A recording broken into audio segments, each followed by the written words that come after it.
The day I came to you with a true horror story, when Michael and Sarah moved into their new house, they thought they had found their dream home. A charming Victorian with intricate woodwork, a large garden, and enough space to start their family. The previous owner, an elderly woman named Mrs. Holloway, had lived there for over 50 years before passing away in her sleep. The first night was uneventful. They unpacked, shared a bottle of wine, and laughed about how lucky they were. But as Michael was locking the front door, he noticed something odd. The locks had deep scratches around them, as if someone had frantically tried to break in or out. Shrugging it off, he joined Sarah upstairs. But as they lay in bed, a faint sound crept through the walls. A whisper, barely audible. "Help me!" Michael sat up, heart pounding. "Did you hear that?" Sarah, half asleep, mumbled.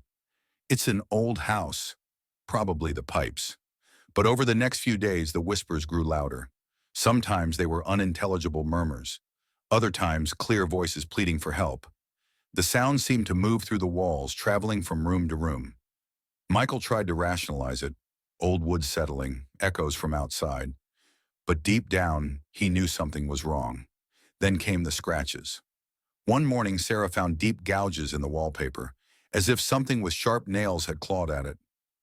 "Maybe the previous owner had a cat," she suggested weakly. But the claw marks weren't just on the walls.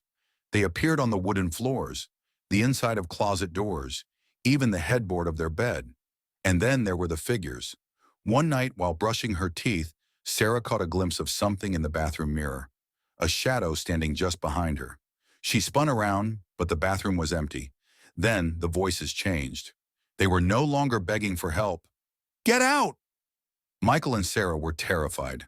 They decided to investigate the house's history. What they found chilled them to the bone.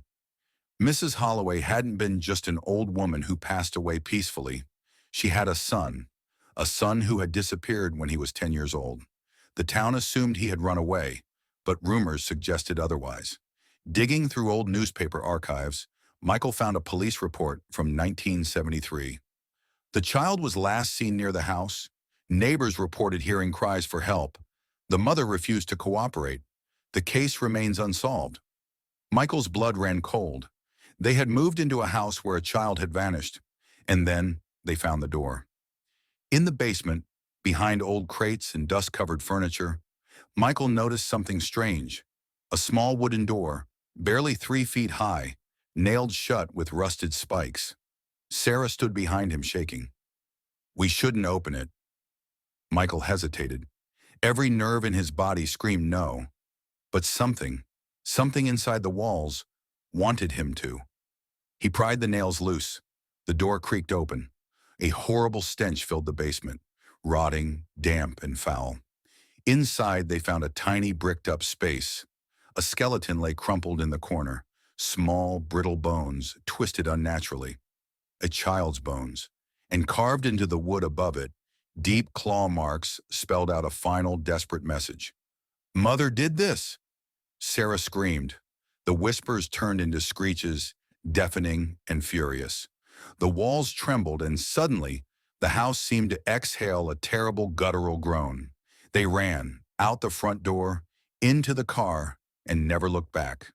Days later, the house was condemned. No one dared to step inside. Some say the whispers still drift through the walls at night, waiting for someone to listen, for someone to open the door again.